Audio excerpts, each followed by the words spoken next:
garani godel ledmen yonde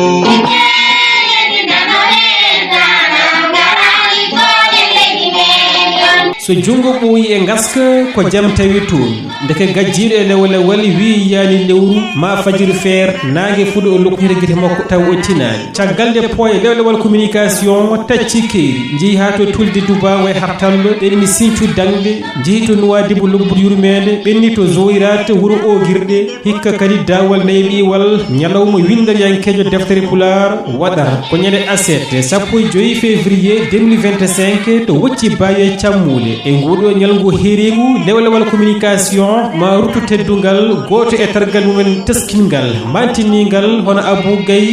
Gaye deƴƴo gollo yencini golle mum tawi fiitaki becce gorko mo wocci kono kadi ko parnorɗo walalde Abou Gaye mo Mauritanie jibini woni ɓiɗɗo basorɗo kono laatima parfaro leydi Sénégal kala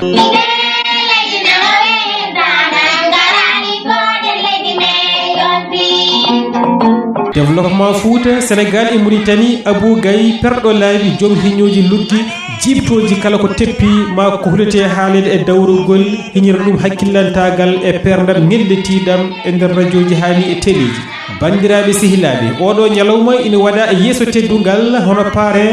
Saybatou Aw PDG avenir gorko lobbo tomtuɗo ƴellidɗo pewnuɗo e teñanti diwan muɗum Fouta Sénégal e Mauritanie kala noon mo galle Alpha Walalde jewte gurde ma juɓɓine yewtere heeride e deftere pinal meɗen nde hamme Amadou Ly walli fi gorko mo Mboyo Waha kandrogal ceeloji lewre bela e Amadou Yero hamme mo 2STV jayliyanke bindowo bittowo kiiro gollanade Pulaar ha jamma wajo bina roƴe hen ha mutal nden deftere mayoweje kala ko wirnano e pinal meɗen huncie wejo e jeegu defte kala ina tawe hen tawi ko defte kewɗe bindade Pulaar tengti kadi e kitale cakketiɗe ɗe nguɗo ñalngu in teddinira hen hono honorable député Moussa Hamadi Sarr Moussa Sow maire de Walalde Oumar Ben Hattab Sy gorko mo Bolol Doggo tawi ko ho cadre to ASECNA kono nonne kadi Ibrahima Sarr secrétaire général CTLS Adam Saybatou Aw Walalde Ba Adam Moussa maire mo Ɓogge Si Moussa Hamadi ɓurɗo andirede Sikla maire de la commune to Hayre Mbar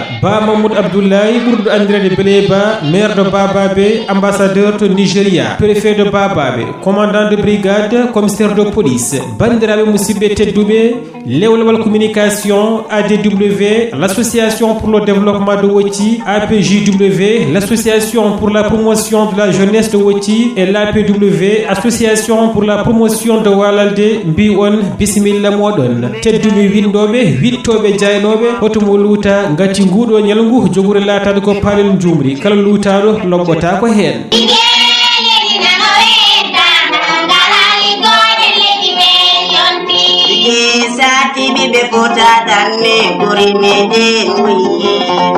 mbimi ñadi hen janiyankoɓe dañi ko bindi eteni kadi ma lat hote jungo ceenoɗo lewlewal ADW APJW APW noddi en jehennoto e ɗen ñade 15 lewru février 2025 kawriyen to wocci Baye Cammule tulde jeeri jimte jeerego en jeehi